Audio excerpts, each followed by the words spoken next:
Greetings, salutations, respect and love. You're in the Prog Corner, kids. And today is part 6 of your obscure prog rock picks. You gave me 145 to sort through. There were a couple of late editions. There were a couple ones that maybe I forgot or got lost when I'm writing stuff down because I'm so old school with pen and paper and whatnot. But today we're going to be talking about the top 20 obscure prog rock albums picked by you, ranked by me. Couple things real quick. Some of those late editions I want to give some credit to and talk about here real quick. Tepig the Gamer nominated UK's first album. I am not sure if that's going to fit our criteria or not. I don't know how obscure it really is, but it's just an amazing album. Everybody loves it. Everybody knows it. Paul Des 55 nominated the Scott Richard Case, SRC, their second album, Milestones, from 1969, an album I knew absolutely nothing about. It's got a cool acid, freak out kind of 1969 feel to it. It's kind of psych. It's a little prog. I heard their third album's even proggier. I've never heard these guys. ASU, the S is like a dollar sign. He nominated La Máquina de Hacer Pájaros and the album Películas from Argentina. Good record. I'd never heard of them. Apparently, they're a pretty well-known band in South American prog circles. Good call. And finally, Martin Harasimowicz, my friend from Poland. He's been turning me on to a whole bunch of Polish stuff. He recommended Armia, and the album is Legend. Real good call, Martin. Outstanding. But, without any further ado, let's get to this top 20, because it's absolutely incredible. We're going to start with number 20, and La Máscara de Cera, La Porte del Damini from 2013. This was a fantastic album. This is Fabio Zuvanni's band. If you know some of the other bands he's been connected with, he's kind of like Italy's version of Neil Morris almost, or he's got his fingers in a lot of different things. This album is kind of a sequel to Le Orme's Verona Salona album. It's fantastic. Even the artwork kind of mirrors that classic record. I love these guys a lot. Great call. Jesus Ariel Gonzalez. Yeah. At number 19. The great Naomi from 365 Days of Prog. If you don't know her channel, please check her out. She's working so hard to deliver quality content to all of us, and she has nominated the 1969 debut album from Portland, Oregon's greatest prog band, Touch. This came out in the late 60s, so it's kind of a proto-prog album, but it's fantastic. I really enjoy the melodies. I love this thing. Way ahead of its time. Most of the bands on the West Coast in the late 60s were, sounding a certain kind of way with certain influences. These guys were taking their cues from the British bands. I guess John Anderson of Yes found this album, and the story goes he loved it so much that he bought 2 copies. I don't know if that's true or not. At number 18, Echolin, As the World. Thank you, Riemann Hollabeck, for this. This was their 1995 release. It was their 4th album and the only one of their albums on a major label. For some reason, Sony thought prog rock was going to explode in the 90s. yeah, good luck with that. But yeah, this one was actually on a major, so it got a little bit of attention for the band. It's really, really great. If you don't know Echolin, this is probably their easiest record to get into. I prefer May myself, that one long song, for 45 minutes, but this is just an amazing record. Thank you, Riemann, for that. At number 17.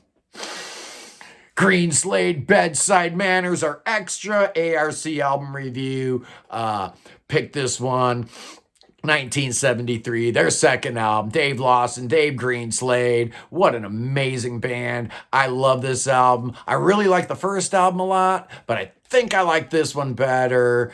Folk Drum, Pilgrim's Progress, just some great, great tunes on here. I'm a big fan of Greenslade, and this is probably peak Greenslade, so great call on that. At number 16, it's Arthur Mull's nomination. Yeah, Arthur, you kind of got lost in the shuffle a little bit there. My handwriting is so bad that sometimes I can't even read it.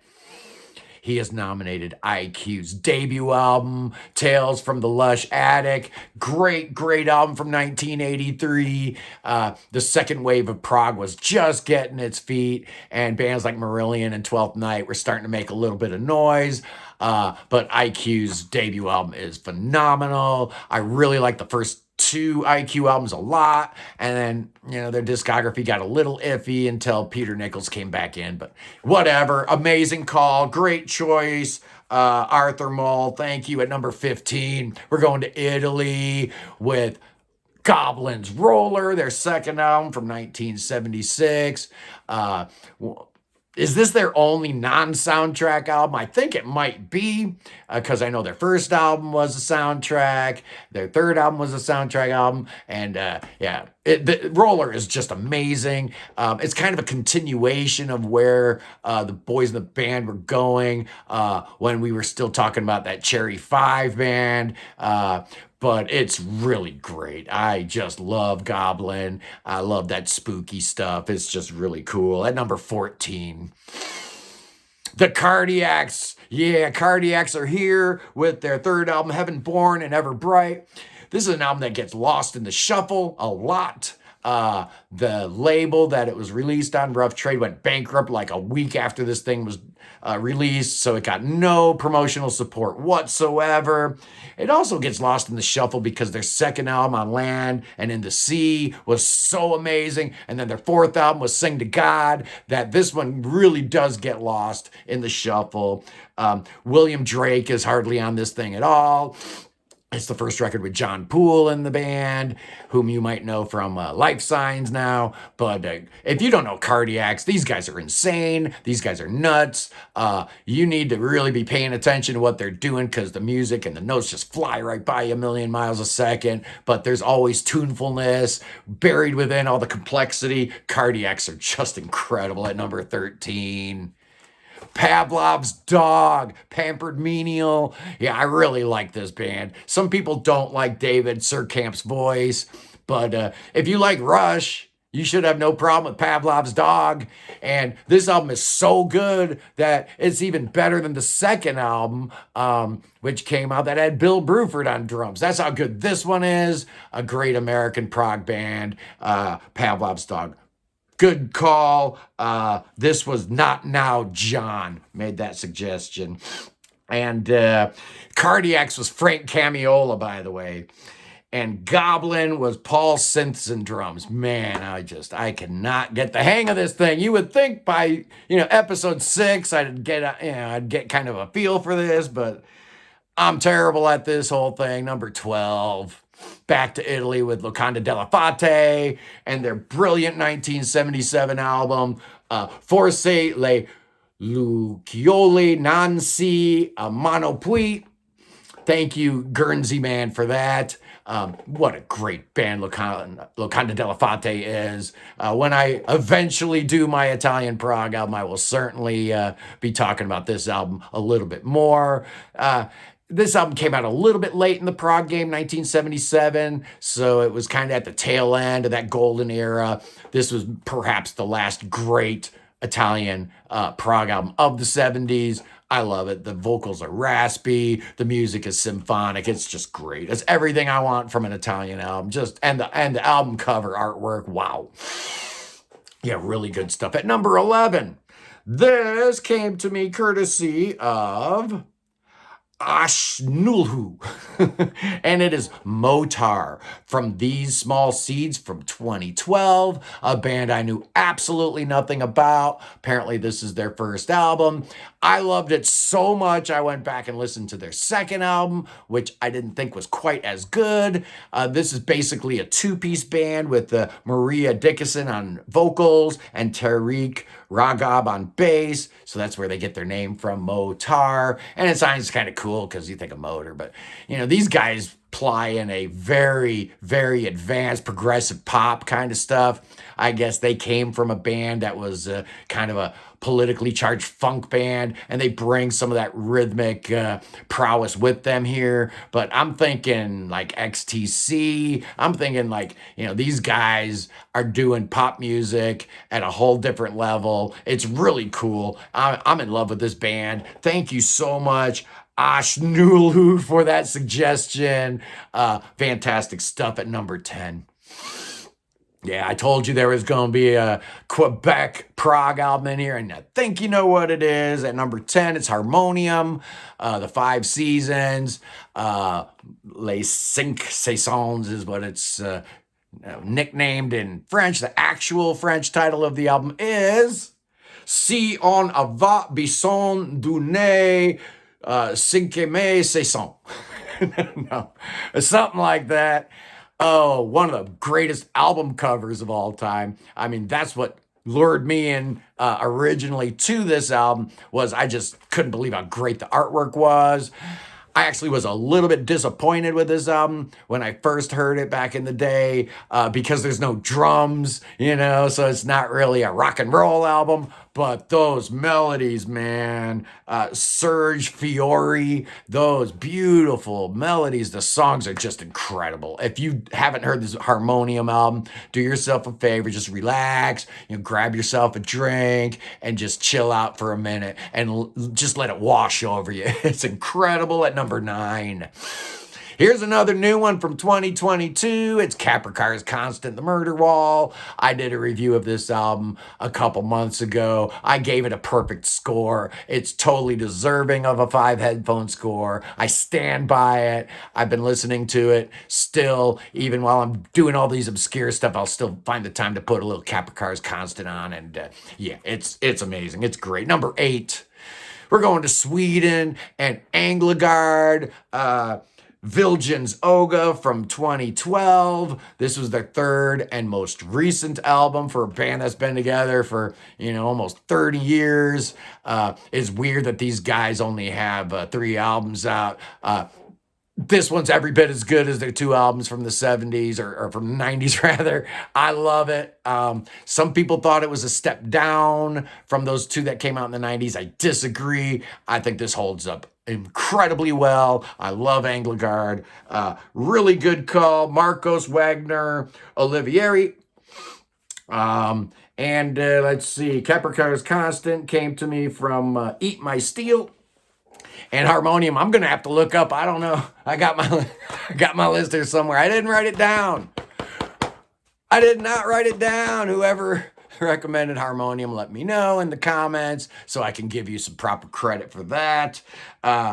Okay, at number 7, Hatfield in the North, the Rotters Club from 1975. Michael Hammerton suggested this, and I was just listening to the first Hatfield in the North album over the weekend thinking, wow, this is just so much better than I thought. And then I remembered Dude Man had recommended it, so I followed it up with the Rotters Club, and it's even better. Yeah, this is their best album of the 2. Yeah, but it's just amazing. It's jazzy, it's cool, it's intricate, it's intelligent, it's so well put together. Hatfield in the North, yeah, good stuff. Canterbury stuff at number 6. From Nikoch Kubantny. I was called out the other day for never talking about this band on the channel. Well, here you go. I'm talking about it now. At number 6 is Il Balletto Di Bronzo and their masterpiece Ease from 1972. This album is dark. This album is scary. This album makes you feel all kinds of stuff. It's brooding. It's atmospheric. It just makes your brain go into all kinds of weird places, and it just starts making you feel all kinds of things you may or may not want to feel. It is one of those kind of records, and one of my favorite Italian prog rock albums of all time. Number 5 is another Italian album, and this comes to me from Pulsar 861. It's Le Orme and Uomo di Pezza. I love this album from 1972. This is their third album, probably their first pure prog album. Their first two kind of flirted with prog. They were more straightforward rock records with some prog flourishes, but this is where Le Orme decided they were going to be a 100% prog band, and they did it as good, if not better than anybody else. I am a huge fan of Le Orme, particularly their 70s output, and this record is incredible. And if my dog doesn't stop barking, I'm gonna have a little conniption here. At number 4, this is courtesy of Louis Betancourt. Oliver, hey, calm down. It's just a truck. You're gonna be all right. Louis Betancourt. Oh, this is a good one, man. 1978, Spanish band, an album that was forgotten about. It's Coto En Pel, Holocaust. 1978, this album did not sound like any of the other prog bands on the Iberian Peninsula in the 70s. They forgot to bring their flamenco guitars and all the castanets and stuff. This sounds like a British band doing British prog rock. It's incredible. Like I said, it was forgotten about in the sands of time, and I believe it was Ken Golden from Laser CD that reissued it, brought it back from the dead for a whole new generation of prog rock fans to enjoy. I love that record so much. Yeah, it's not the most original sounding record ever, but it's dynamite. I love the keyboard textures. I love everything about this album so much. So yeah, Louis Betancourt, great call. And we're getting down to the final 3. And wouldn't you know it that all 3 are obscure American prog? Yeah. Oh, yeah. These last 3 albums are so good. It's going to make your head spin if you haven't heard these. At number 3, we're going to Long Island, New York, and Cathedral's Stained Glass Stories. Rob Vickers nominated this one, and why wouldn't he? This is an album so far ahead of its time that 16 years later, Änglagård kind of used this album as a template for their sound, that non-binary, that non-linear song structure, that real episodic kind of prog where things pop in and pop out. There's no verses. There's no choruses. It's just great music. This album is just incredible. R.I.P. Tom Doncourt, who was the mastermind, the leader, the keyboard player for this band. He left us I think he died in 2018 or 2019. But he teamed up with the drummer from Änglagård, Matthias Olsson, to do another Cathedral album right before he died. Thank you, Tom. That was a nice way to go out. R.I.P., bro. Cathedral, Stained Glass Stories. Wow. Wow. At number 2. Yezda, Urfa, Boris from 1975. This Chicago band. They were never, this was never supposed to see the light of day. These were just demos. They went back in the studio later on and recorded a proper album called Sacred Baboon. We're talking about Boris here. I prefer these demos to the slicker studio stuff. The energy level, the vocals, these songs are just so bizarre. I have never heard a band like Yezda Urfa before in my life. If you put Yes on one side and Gentle Giant on another side and put them in some kind of weird Americana blender, you get Yezda Urfa. I guess they've reformed a couple times. times, did a couple reunion shows at, these prog rock fests. But wow, Boris is one of the greatest underground prog albums ever. It's super lo-fi. Yeah, like I said, these were demos, but I prefer it this way. I think a lo-fi prog should be a new subgenre, don't you? Oh man, Boris is so good. Wow. Thank you, Banzerino, for that one. He gave me a list about a mile long of about 100 obscure albums, and since no one picked this one, I picked it for him off his list, and I think my number one he also had, but this is my pick. Number one is my best, top, favorite obscure prog rock album of all time. We're going to New Jersey. It's 1976, and it's Mirthrandir with For You, the Old Woman. This was like the first obscure American prog band that I found out about in the early 90s, and I just fell in love. In fact, I think all three, Cathedral, Yezda, Urfa, and Mirthrandir, if I'm not mistaken, all three were kind of rescued from the slack heap of history by Greg Walker at Symphonic. He reissued all three of them with new artwork and whatnot, saving them from total obscurity, I guess. But this Mirthrandir album I found because of that reissue back in the 90s. I fell in love with this album. There's just something so perfect and weird and wacky about this band. Yeah, they take their cues from the Yeses and the Genesises of the world, but they do their own thing with it, and it's so much fun. Mirthrandir, For You, the Old Woman, my number one obscure prog rock album of all time. This was amazing. I had so much fun doing this. Again, if I missed your nomination, I am so sorry. I'm an idiot. I'm trying here. Nothing personal, but I am doing my best. And this was just a lot of fun. I hope you guys enjoyed this series. Yeah. Have a great day. I love you guys, and I will see you soon. Peace.